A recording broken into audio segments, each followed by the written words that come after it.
Too many people.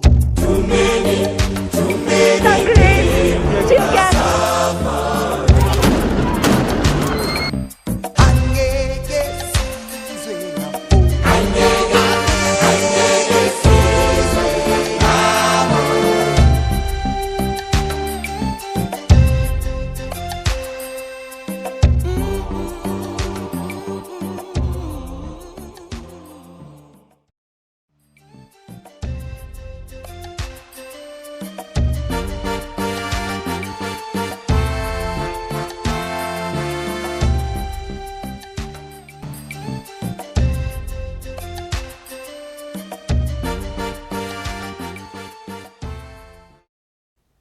Jeez. Breaking news. Nah, but it's not long, man. Yeah. Because that's why I get you. You know, actually, I'm on a sabbatical for 3 months. So I took that just to decide whether am I gonna go back and work, because they offered me a job. You understand? They offered you a job at Mcofana. Yes. Okay.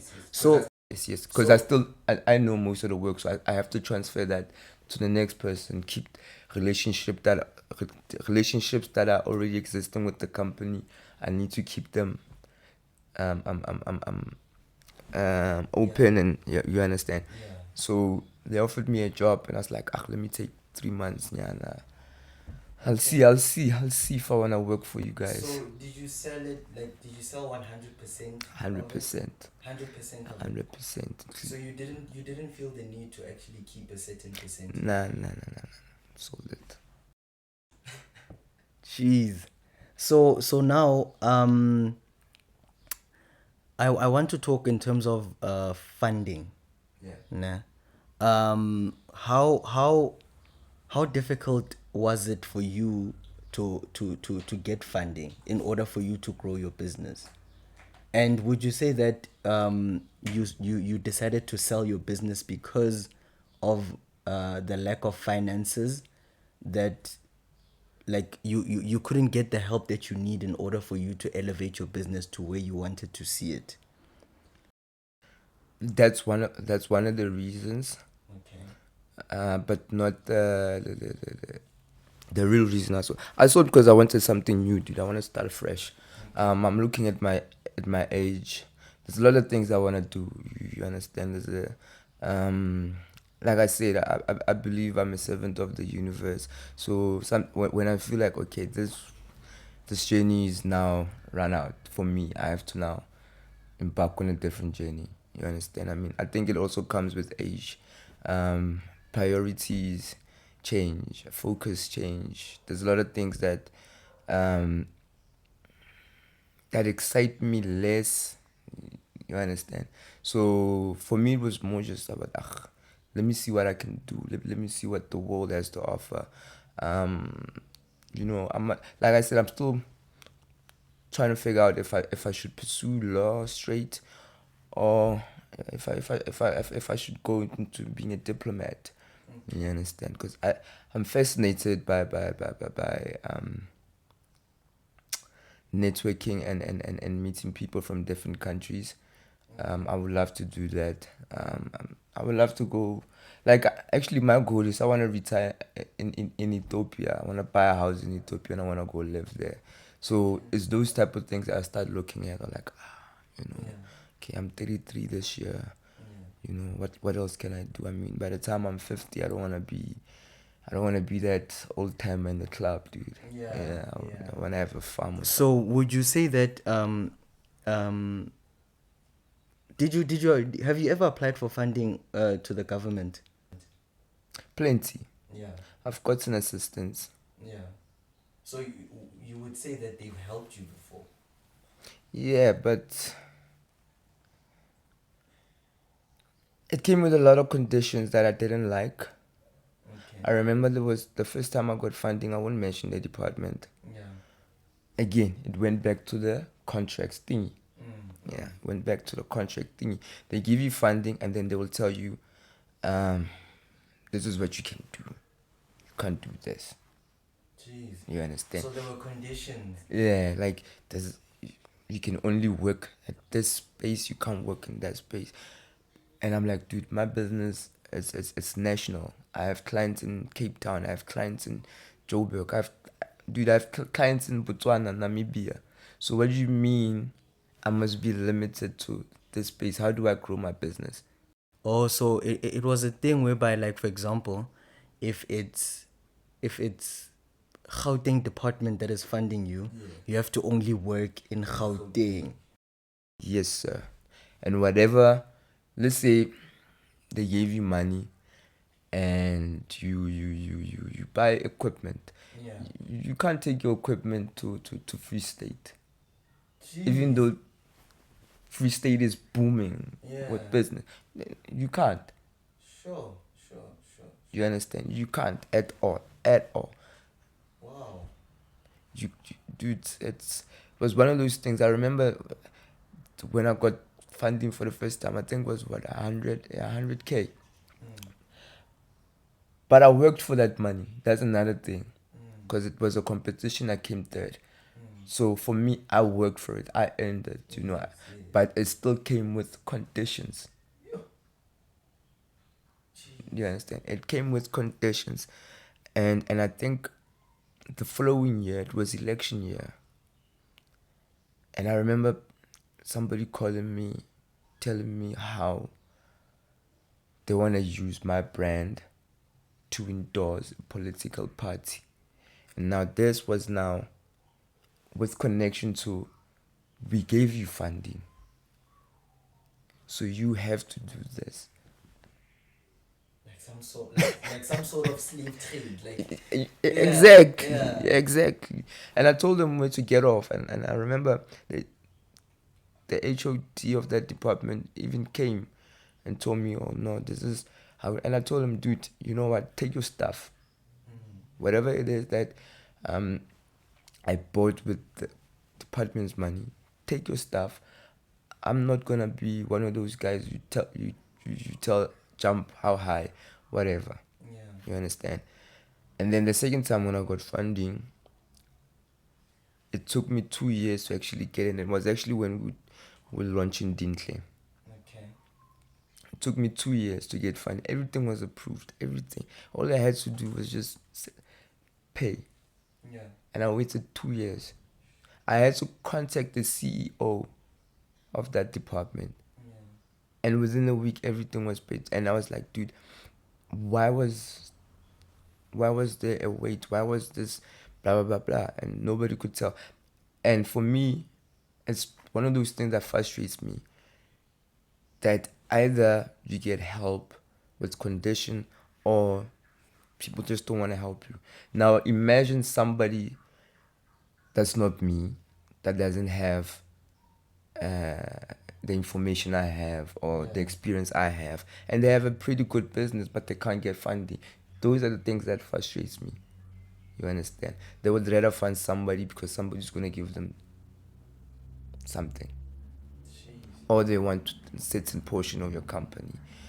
Dude, I hope I answered your question. No, you did. You did. Because, I feel like it's very important to also discuss situations through funding. Because that's the one thing that I feel like our young people can't get access to. It's funding, especially in the public sector. Because, we've all heard of NYDA. But I've never heard of anyone saying that I got funded by NYDA. Do you understand what I'm saying? So that's why I'm glad you actually brought it up, the fact that you have been funded by a government institution, but it came with conditions. So you find that even the same people who have, applied for funding at the NYDA probably came with the same, conditions and, clauses within the contract that didn't allow them to push the business the way that they wanted to. You understand? So, yeah. Before we close, I just wanted to discuss some of the products that you brought. So this one is Mcofana, ground coffee. Yeah. Lebohang. Sure. Why Lebohang? the meaning of Lebohang. Yeah. It's being thankful, being grateful. Yeah. Yeah, because I mean, I launched that. We took Lebohang out in 20. Mamelo was 2018. Lebohang is 2020. That's lockdown period, right? Yeah. I mean, it was lockdown. There was basically nothing was happening. I was on the verge of even closing business. Deals were just stopped, and I don't know, something just just inspired me back. I was like, okay, let me start roasting. We started roasting, and I mean, even now, getting into it, the online space became the spot to be. So started selling coffee. I mean, we're selling mamelo, but the way things were rising, and I was looking at a couple of months ago, dude, I actually wanted to give up. I mean, it's lockdown. A lot of people went through a lot. I can also say I was in a dark space at that time, but that inspiration came, and I was like, So you were basically thankful. yeah, thankful that I'm okay. I'm living. I've got food in the fridge. I've got lights. I've got my apartment. I'm good, dude. So that's what I was thankful for. Yeah. No, that's good. But you say that you no longer own this. Nah. You no longer own this. Not anymore. Okay. So are they still going to continue with? Are they continuing to sell Lebohang, or are they going to start with the new batch? Everything is still. I think they're still gonna sell Lebohang. They have to. It's one of the best seller. And then if they add anything else, it's fine. Cause I was still in the process of instant. So Instant coffee. yeah, instant coffee. So that's still in the pipeline. And if it's part of their plan, they'll keep it in. If they decide to go the other way, it's the other way. It's up to them. Yeah. So now, are you left with Dintle? Dintle too. You also sold Dintle. Dintle is Mcofana. It's a brand under Mcofana. So everything that Mcofana owns, I sold it except my soul. Jeez. Okay, so tell us about this one. How did this one come about?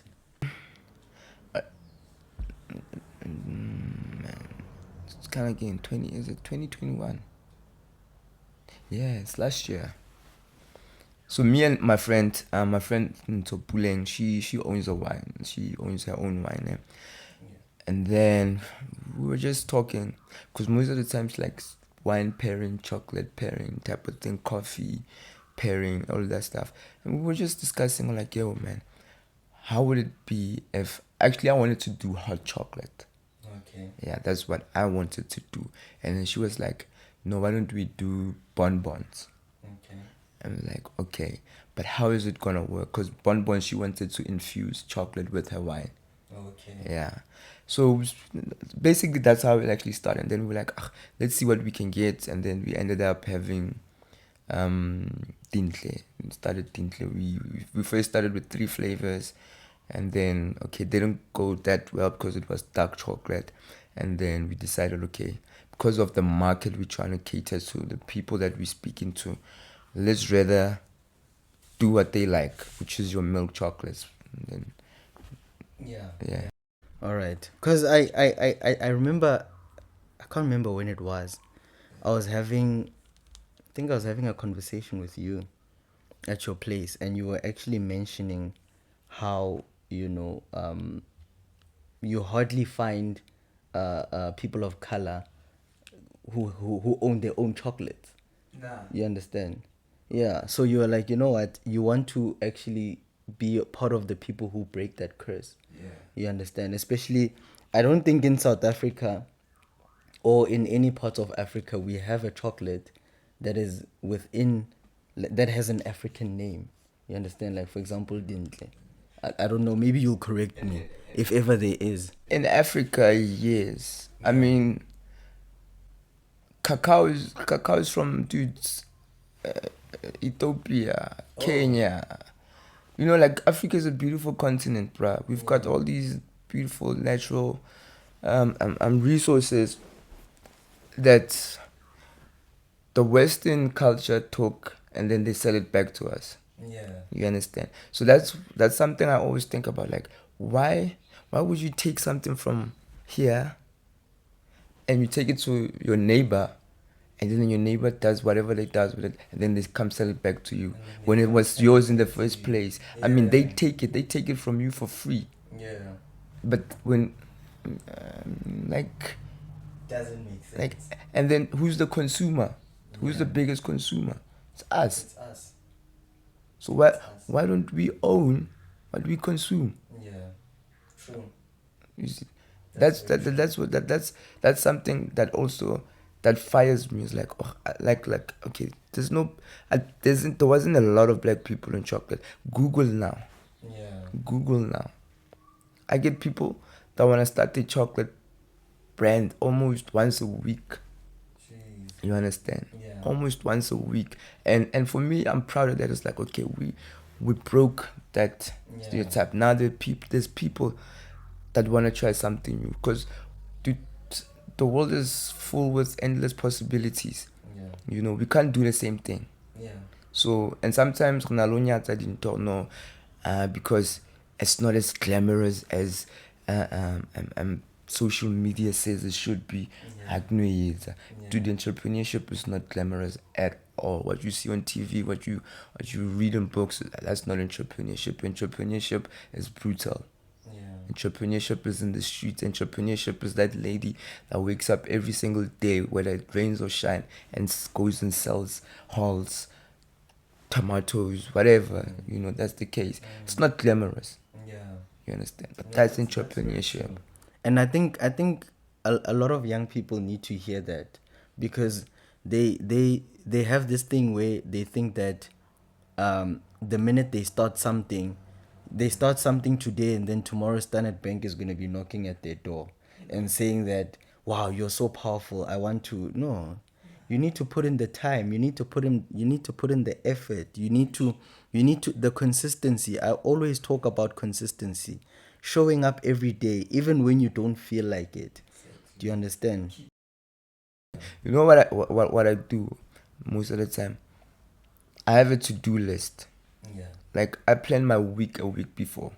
Jeez. You understand? Like, okay, this week, this is what I want to achieve. Okay, this is the type of client I want to reach. I want to have a meeting with this so-and-so. Not always. I already do it. If I want to meet the president of South Africa, it's going to happen like that. But if I want to, dude, I'm going to make sure that happens. You understand? Exactly. If I want to meet the CEO of this company, dude, I'm going to find a way to make it happen. I should at least know the secretary. Yeah. You understand? That's a shot to being closer to that. So most time we tell them to, oh, no, you want to do that, but you haven't taken even the first step. You haven't taken the You first understand? step. Yeah. And you'll be surprised with the first step. That's all it takes. Yeah. That's all it takes. That first steps. Keep knocking. Yes, there's gonna be days, or most of the time. Let me not lie. Most of the time, you're gonna face rejection, and sometimes things are not just gonna go your way. So you would say that, you know what, in life is fair. It's you would say that life is fair in a sense that you only get out what you put in. Yeah, you know, I was thinking that thing last week, that if life is unfair to everyone, isn't life fair? It is. You understand? It is. If it's unfair to everyone, then it's fair. I hear you. I hear you. I hear you. No, my brother, thank you very much. I've definitely learned a lot, and I'm hoping that the people that we will share this with will also learn a lot. So moving forward, you said that you want to push your law degree. You also want to be a diplomat. Do you see yourself going back into business? Yeah, most definitely. Yeah. Most definitely. I mean, Do you perhaps have an idea as to what you're going to go into? I don't know yet, but I'm currently busy with something. But it's for me right now. Like I say, I'm just on a break, so I'm just playing around. I'm just, you know, I'm being creative. So I'll see. Because most of the time, to I start them as hobbies and they end up turning into businesses. Yeah. So I don't wanna say this. I don't wanna say that. I'm just playing. But there's something that I'm currently busy with. I don't wanna label it a business yet. It's just something I'm doing for fun. I'm looking investment. I want to get into that also. Fund startups. Actually, I want to focus on small businesses, invest in small businesses. I don't want a lot, man. Like 2%, 5%, there, it's fine. You know, I just want to help where I can. I just want to live. Yeah. Most, if I can sum it up, just want to live a peaceful life and do what makes me happy. Jeez. No, thank you very much. Thank you very much. I really appreciate it, Khotman. Thank you for taking time to actually, do this interview with me. Like I said, Khotman, me, I'm the kind of person who just loves having conversations with people who are doing amazing things. Like, for example, when I was telling some people that I'm going to be interviewing someone who makes coffee, they were like, "Where did you get this person?" I'm like, "Literally from my hometown." And the thing is, man, like, remember I told you I don't do interviews anymore. Yeah. But for you, yeah, I was like, let me speak with you, and speak to people that I see every day that I can relate to, that can relate to me. Yeah, and let's grow this podcast. I mean, dude, I declined an interview with Forbes this week, but I took yours. Jeez. Wow. I'm not lying. I can show you the email. No, I'll show you the definitely email. believe that. And I told him, and I'm good. And the funny thing, dude, like, God has a sense of humor. Yeah. When I was a kid, everybody wants to be on Forbes, man. Yeah. Everybody wants to be on Forbes. 30 under 30. Yeah, And I remember I used to want to be on Forbes so bad, dude, But I didn't make the cut for 30 because now I was over 30. Yeah. I couldn't. Dude. Yeah. But now when they come, I'm like, nah, I'm good. Yeah. Nah, I'm good. I don't want the limelight. I don't want the attention. I'm good. Jeez. No, Khotman, I'm deeply honored. I'm not gonna lie. I am deeply honored. Thank you very much, Khotman. I really appreciate it, and I'm hoping to have you more on the show, Khotman. With you talking about, when you finally finish your law degree, like when you finally, go into diplomacy, and when you finally start that business. More love and light, Khotman. I wish you nothing but the best with your future endeavors. Thank you very much, Khotman. Thank you. Cut.